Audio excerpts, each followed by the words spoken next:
Good morning mga kabayan. So ngayon, hinahang namin itong tuyo para hindi siya mag-moist kasi dadalhin namin to sa sunod na araw. So bago namin dadalhin, pinatuyo namin ng mas lalo. So hindi kaya ito makumpis ka mga kabayan, no? Pero babalutin naman namin ito. Kasi dadaan kami ng China kasi yung airline namin. Yung malunggay, nagdadalawang isip ako kung dadalhin ko ba kasi sabi nila bawal daw yung dried malunggay. So may nagsabi din na okay daw, pero parang hindi ko nalang dalhin para hindi na ako mag-isip. Pero itong tuyo, dala ko nito kasi dati nakadala naman ako dati ng tuyo, okay naman. Yung dried lang na malunggay hindi ako nakadala dati, hindi ko nasubukan. So ito, maraming tuyo ito mga kabayan, ha? Ayan, kasi bigay ko dun sa mga kababayan natin na hindi din nakauwi na matagal. At kami, kunti lang naman kinakain namin, hindi naman kami masyadong makain ng tuyo talaga naman. Pag na-miss lang namin. Ayan. So ito, maraming tuyo ito. Yung danggit ata ito, mabilis kain diretso pati ulo. Ayan, si Axel bumili ng cheese malunggay pandesal. Wow, magkano yan? Meron ka pa pira? Meron pa. Cheese malunggay pandesal, bumili si Axel. Tapos sa ganda, wala na ito. So ngayon pupunta ako ng bukid kasi kaya hatid ko itong mga halaman ng durian at saka langka kasi bukas itatanim ito doon. Pina-inspirahan pa kasi ng papa ko yung tatamnan namin ito at nagdala na din tayo yung mga lumang sako pa dito saka yung ibang basura ibabao namin doon sa bukid namin itong mga basura na ito para hindi magkalat dito sa bahay. At saka ang kasama ko nito si Axel, so samahan nyo ako, pupunta tayo ng bukid para mailagay ko na ito doon para hindi masira dito, baka makuha ng mga bata ba magalaw.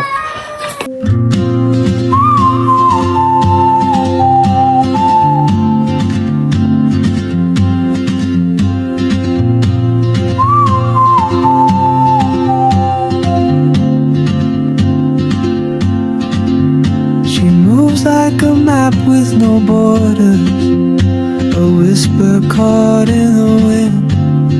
I see her boots at the corner cafe with a notebook and a grin. She's chasing skies I've never named while I stay in my lane. But something in the way she moves keeps pulling at my chain.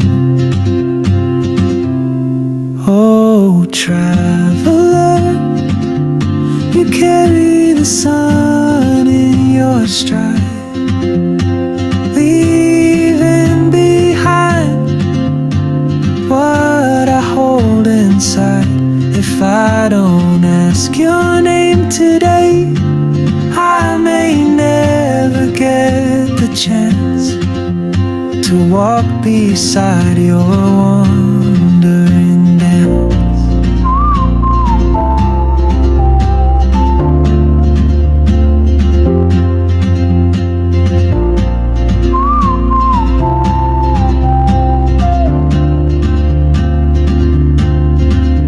She hums a tune I've never heard in languages I can't speak. She writes down cities on her wrist and dreams she'll never keep. I sip my coffee, miss my cue, still anchored by my fear. But time rolls on like open roads, and soon she won't be here. Oh, traveler. Papasok na po tayo mga kabayan. Dandahan lang tayo dito kasi mabato. May mga time po dito na madulas yung kalsada at saka sumasayad sa ilalim yung kuwan, mga bato. Ay, hindi kasi kuwan yung kuwan natin, hindi naka-lift up. Yung multicap, ayun po, tumatalon-talon po siya.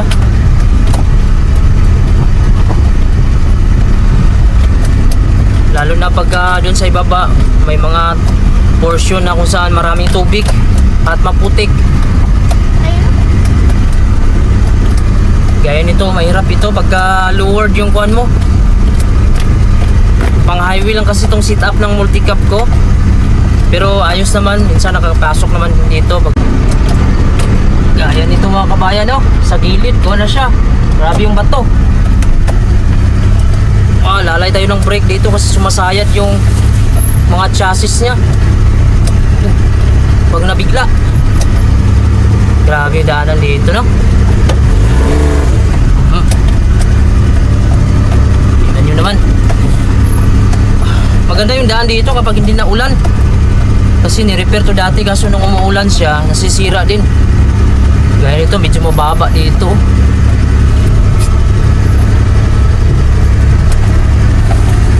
Wow! Wow! Yun. So nakalusot na tayo sa mabato. Dito na naman tayo sa maputik. Nag-harvest sila ng kupra, oh. Daming niyog sa gilid. Ito na naman yung kalaban natin ito. Pero kaya ito kasi may front drive tayo. 4-wheel drive. Kahit babaon ito, gagapang pa rin. Ayan.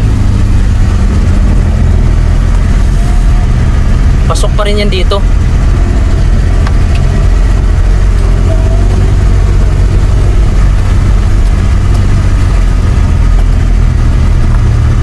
Hop.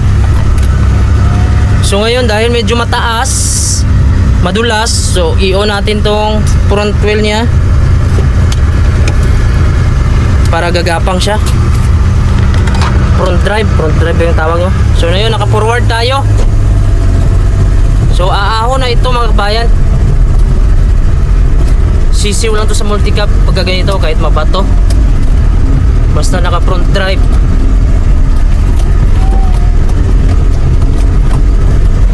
Ayan. So grabe yung daanan. Paahon na mabato. Madulas pa, maputik. Okay. Matalon. Allah.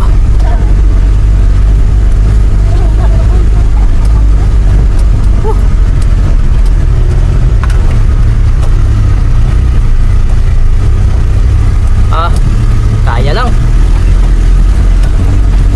Wow! Ayan. Nakaahon din. Grabe. Di man lang nahirapan yung makina niya. Sana kung masimento ito ng gobyerno, no? Kasi itong daanan na to, donate na to ng uncle ko sa gobyerno eh. Ayun, nandito na kami sa area ko. So ito na yung mga tanim natin. Nadali namin dyan sa loob kasi ipupwesto lang namin sa susunod na namin to itanim bukas. Ito yung mga basura, ibaon namin dyan. Ayan, so nandito tayo sa loob ng farm ko. So tingnan namin dito ng papa ko kung saan yung palinisan namin para itanim yung durian. Kasi yung durian dapat yung nasisikatan talaga siya. Maganda yung pwesto niya. Hindi kami nagtanim dun sa gilid ng daan. Kasi pagka may mga tao madaan, baka mahulog sa daan.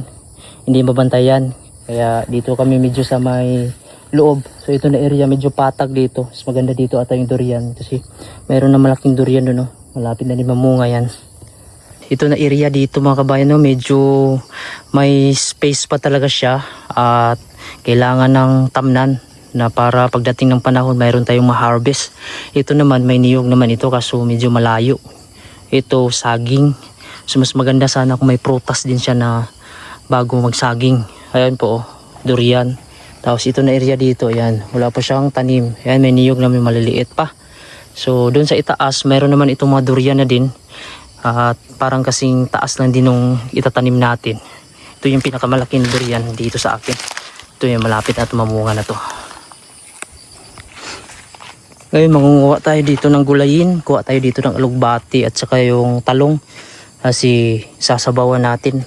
Dahil kakasakit yung asawa ko dahil gusto niya daw ng sabaw. Ito gulay, trangkaso na siya, tatlong araw na. Yan. So kuha tayo dito ng alugbati. Tataba yung alugbati dito. Munggo, pwede din itong mungguhan. Lagyan ng munggo. Kuha tayo dito ng talong. May talong ba dali pang? Ha? Kuha na ka? Pauwi na kami mga kabayan. Bali naglalakad lang yung papa ko dahil nangunguha siya ng mga gulay sa gilid ng daanan.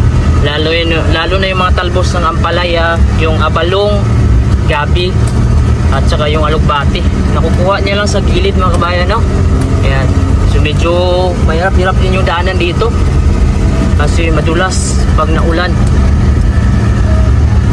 Ito sa gilid natin, rubber po siya, ang goma.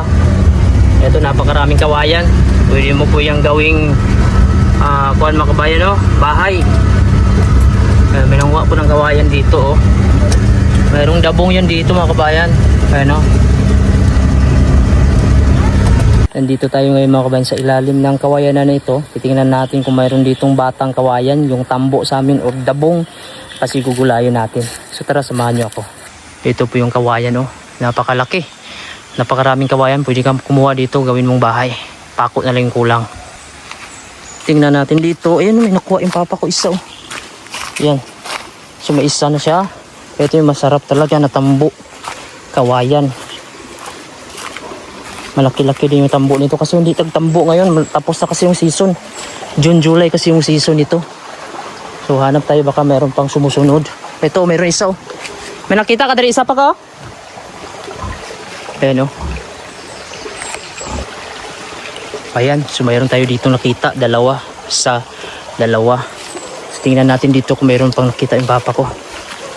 Oh, mayroon pang dalawa, oh. Ayan, pwede na siguro na. May isa pa man dari, oh. Yan. Apat na tanan. Kita ka na isa? Oh, para Meron din sa dako na ito ko dito. tama na. Pwede siguro. Then, Pero, oh, ano mga gato mo tambo? yung tambo. Ganyan na nyo ngayon mga kabayan, oh. Ayan, putulin mo na yan dyan. Muning kawayan gin, oh. Butong. Ayan, butong. Ayan, linisan na namin dito para pagdating sa bahay, saksakin na lang mga kabayan at ulamin. Ilaga bago ulamin. Mabuti may nakuha pa kami na 4. Masarap ito gataan din. Adubuhin. Ayan, so ito na po yung ulam natin ngayon. Ay dabong po siya. Ulamin natin mamaya. Tapos ito yung balong tsaka logbati. Tapos may panggata tayo. Mayroon ding manok sa ilalim. Nagtago.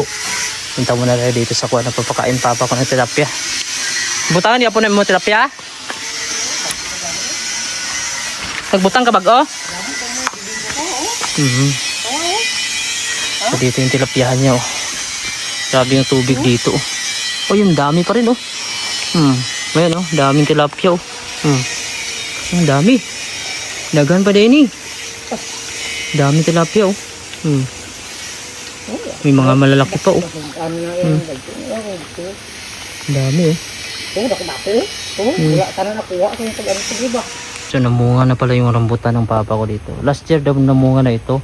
Kaso ngayon huli siya namunga. Ayan po.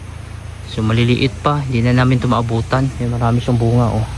Siguro mga 2 buwan pa ito bago magbunga talaga ng marami. Kuha ang papa ko ng butong or buko. So nakuha na siya na 3. Ito. Tagdagan niya pa daw. Yun sa itaas. Ano ka tayo? Dahil nga ang bilin mag-buko ha. So ngayon mga kabayan, pauwi na kami. Pero dadaan kami dun sa bahay ng kapatid ko kasi dagdagan daw ng papa ko ng alugbati. Yan. So ito po yung nakuha natin. Niyog, niyog buko. Ito niyog na yung panggata. Tapos ito naman yung tambo o dabong. Ito yung alugbati at saka po natin yung dahon ng gabi, yung abalong. Tapos yung manok sa ilalim nagtago, takot.